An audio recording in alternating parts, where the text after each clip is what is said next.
ನಮ್ಮ ರಾಜ್ಯದಲ್ಲಿ ಸುರಕ್ಷತೆಯ ಬಗ್ಗೆ ಪ್ರಶ್ನೆ ಮಾಡಿದ್ರೆ ಎಫ್ಐಆರ್ ಬೀಳುತ್ತೆ. ಯಾಕಂದ್ರೆ ಈಗಿನ ಸರ್ಕಾರ ಆ ರೀತಿಯಾದಂತ ದುರ್ವರ್ತನೆಯನ್ನ ತೋರಿಸ್ತಾ ಇದೆ ಅಂತ ಅಂದ್ರೆ ತಪ್ಪಾಗ್ಲಾರ್ದು. ರಸ್ತೆ ಗುಂಡಿ ಬಗ್ಗೆ ಪ್ರತಿಭಟನೆ ಮಾಡಿದ್ದಕ್ಕೆ ಎಫ್ಐಆರ್ ಬಿದ್ದಿದೆ. ಮಗುವಿನ ಸಾವಿನ ನೋವಿನಲ್ಲಿರುವವರಿಗೆ ಬಿಗ್ ಶಾಕ್ ಎದುರಾಗಿರುವಂತದ್ದು.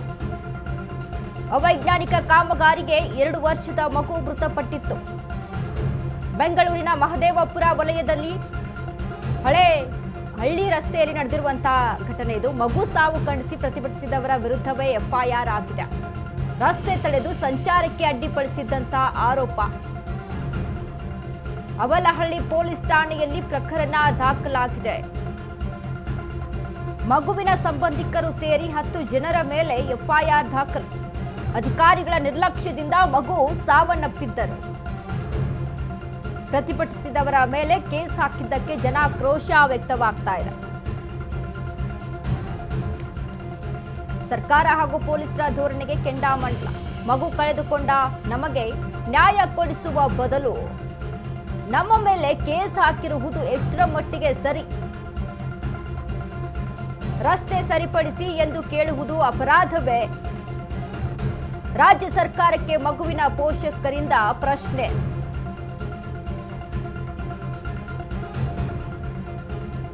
ರಸ್ತೆ ಗುಂಡಿ ಪ್ರತಿಭಟಿಸಿದವರ ವಿರುದ್ಧ ಎಫ್ಐಆರ್ ದಾಖಲಾಗಿದೆ. ಬೆಂಗಳೂರು ಮಹದೇವಪುರ ವಲಯದ ಹಳ್ಳಿ ರಸ್ತೆಯಲ್ಲಿ ನಡೆದಿರುವಂತಹ ಘಟನೆ ಇದು. ಅವೈಜ್ಞಾನಿಕವಾಗಿ ಕಾಮಗಾರಿಯಿಂದಾಗಿ 2 ವರ್ಷದ ಮಗು ತ್ರಿಶೂಲ್ ಎಂಬ ಪುಟ್ಟ ಕಂದ ಮೃತಪಟ್ಟಿತ್ತು. ಇದನ್ನ ಖಂಡಿಸಿ ಪ್ರತಿಭಟನೆಗೆ ಮುಂದಾಗಿದ್ದವರ ಮೇಲೆ ಮನೆಯ ಕುಟುಂಬಸ್ಥರು ಸೇರಿದಂತೆ 10ಕ್ಕೂ ಹೆಚ್ಚು ಜನರ ಮೇಲೆ ಎಫ್ಐಆರ್ ದಾಖಲಾಗಿದೆ.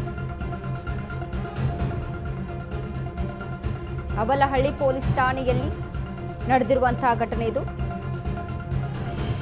ಸಂಬಂಧಿಕರು ಸೇರಿದಂತೆ 10ಕ್ಕೂ ಹೆಚ್ಚು ಜನರ ವಿರುದ್ಧ ಎಫ್ಐಆರ್ ದಾಖಲಾಗಿದೆ. ಅಧಿಕಾರಿಗಳ ನಿರ್ಲಕ್ಷ್ಯದಿಂದ ಮಗು ಸಾವನ್ನಪ್ಪಿದೆ. ಇದರ ವಿರುದ್ಧ ಪ್ರತಿಭಟನೆಯನ್ನ ಮಾಡ್ತಾ ಇದ್ದೀವಿ.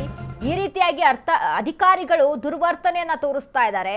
ಇದಕ್ಕೆ ನ್ಯಾಯ ಬೇಕು ಅನ್ನುವಂಥ ರೀತಿಯಲ್ಲಿ ನಾವು ಪ್ರತಿಭಟನೆಯನ್ನ ಮಾಡ್ತಾ ಇದ್ರೆ ನಮ್ಮ ಮೇಲೇ ಎಫ್ಐಆರ್. ನೋಡಿ, 2 ವರ್ಷದ ಪುಟ್ಟ ಕಂದಮ್ಮ ಅದು ಮಗು ಆ ರಸ್ತೆ ಗುಂಡಿಯಲ್ಲಿ ಅಲ್ಲಿ ಬಿದ್ದು ಸಾವನ್ನಪ್ಪಿರುವಂತಹ ಘಟನೆ ನಡೆದಿರುವಂಥದ್ದು.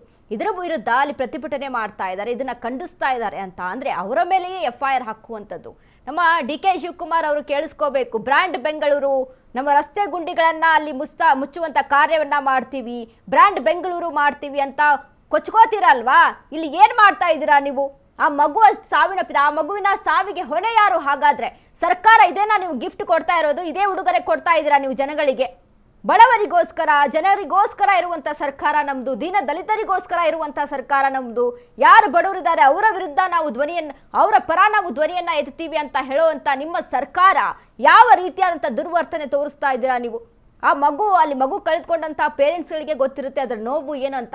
ನಿಮಗೇನು ಸ್ವಾಮಿ, ನೀವು AC ರೂಮಲ್ಲಿ ಕೂತ್ಕೊಂಡು ಒಂದೆರಡು ಮಳೆ ಆದಂಥ ಸಂದರ್ಭದಲ್ಲಿ ಹೋಗಿ ರಸ್ತೆಗಳನ್ನ ವೀಕ್ಷಣೆ ಮಾಡಿ ಮತ್ತೆ ಹೋಗಿ AC ರೂಮಲ್ಲಿ ತಣ್ಣಗೆ ಕೂತ್ಕೊಂಡು ಜೀವನ ಮಾಡುವಂಥವ್ರು ನೀವು. ನಿಮಗೆ ಜನಗಳ ಕಷ್ಟ ಎಲ್ಲಿ ಅರ್ಥ ಆಗಬೇಕು? DK ಶಿವಕುಮಾರ್ ಸಾಹೇಬ್ರು ಇತ್ತ ಗಮನಿಸಬೇಕು, CM ಸಾಹೇಬ್ರು ಇತ್ತ ಗಮನಿಸಬೇಕು. ಎಲೆಕ್ಷನ್ ಬಂದಂಥ ಸಮಯದಲ್ಲಿ ಮಾತ್ರ ಮನೆ ಮುಂದೆ ಹೋಗಿ ಕೈ ಮುಗಿತೀನಿ, ಕಾಲು ಮುಗಿತೀನಿ, ಓಟ್ ಹಾಕಿ ಅಂತ ಕೇಳೋದಲ್ಲ. ಎಲೆಕ್ಷನ್ ಬಂದಂಥ ಸಂದರ್ಭದಲ್ಲಿ ನಿಮಗೆ ಆ ಗ್ಯಾರಂಟಿ ಈ ಗ್ಯಾರಂಟಿ ಅಂತ ಕೊಡ್ತೀನಿ ಅಂತ ಹೇಳೋದಲ್ಲ. ಈ ಮಗುವಿನ ಜೀವಕ್ಕೆ ಯಾವ ಗ್ಯಾರಂಟಿಯನ್ನ ಕೊಟ್ರಿ ನೀವು? ಹಾಗಾದ್ರೆ ಅಲ್ಲಿ ರಸ್ತೆ ಗುಂಡಿಗೆ ಬಿದ್ದು ಸಾವನ್ನಪ್ಪಿದೆ ಆ 2 ವರ್ಷದ ಮಗು. ಅದನ್ನ ನೋಡಿದ್ರೆ ಸಹಿತ ಅಲ್ಲಿ ಕರಳು ಹಿಂಡುವಂತ ಘಟನೆ ಅದು. ಆ ಮಗುವನ್ನ ಕಳೆದುಕೊಂಡಂತ ಪೇರೆಂಟ್ಸ್ಗಳಿಗೆ, ಪೋಷಕರಿಗೆ ಗೊತ್ತಿರುತ್ತೆ ಅದರ ನೋವು ಏನಂತ.